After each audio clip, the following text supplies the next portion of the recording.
j'ai un duo de piano qui s'appelle le duo Yatekok. Je me déplace avec ce duo un peu en France, un peu à l'international et on donne des concerts.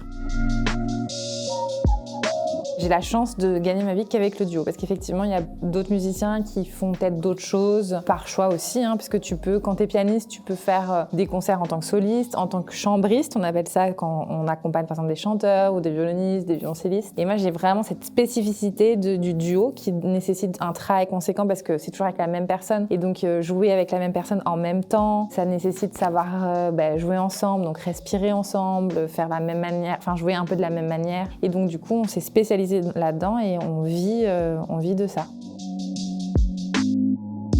Alors j'ai commencé le piano quand j'avais 6 ans, quand j'étais au CP. Et il se trouve que je ne viens pas d'une famille de musiciens, mais par contre j'avais un piano à la maison. Et de fil en aiguille, j'ai passé un concours pour entrer en classe horaire aménagée au collège-lycée. Donc c'était à Paris, le matin j'avais collège-lycée et l'après-midi c'était libre pour faire conservatoire et pour travailler mon instrument. Donc du coup j'étais dans un environnement vraiment hyper artistique parce que tous les élèves qu'il y avait avec moi c'était des musiciens et des danseurs ou des patineurs, enfin voilà, c'était un environnement vraiment génial. Ce qui fait que quand je suis arrivée en terminale, j'étais en S, donc scientifique. Quand on m'a demandé ce que je voulais faire, j'avais envie de continuer d'être dans cet environnement-là et j'avais envie de continuer mon piano, voilà. Et donc du coup je me suis inscrite en fac de musicaux et j'ai présenté le concours du CNSM de Paris, donc le Conservatoire de Paris, dans lequel je suis rentrée.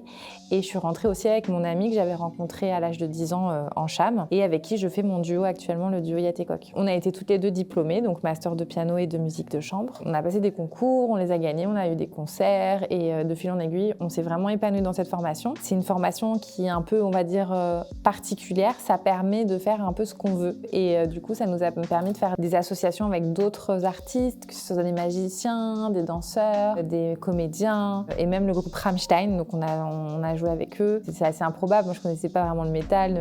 Rammstein, je connaissais pas trop. Enfin, je connaissais pas du tout même. Et du coup, voilà, ça permet, notre formation permet de découvrir plein de choses et du coup, je m'épanouis beaucoup là-dedans.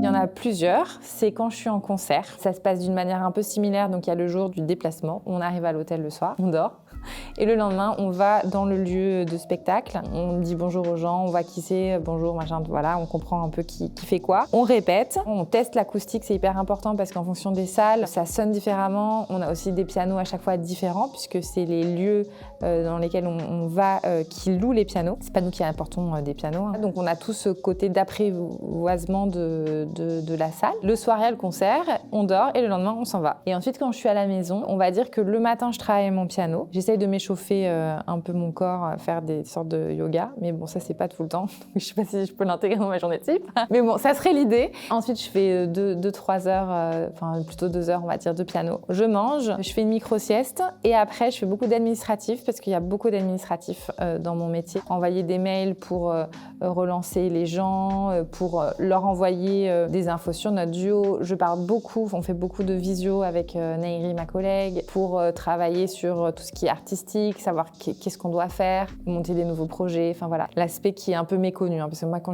j'étais au lycée et à la fac, on m'a jamais parlé de cet aspect, on va dire, administratif du métier. Je travaille surtout avec des structures comme des théâtres ou des associations qui font des saisons culturelles. C'est souvent un peu similaire, il y a souvent un directeur artistique qui fait une programmation, donc qui décide de qui il invite et qu'est-ce qu'on va jouer. Les structures avec lesquelles j'ai affaire, c'est ça, c'est les festivals, associations et théâtres.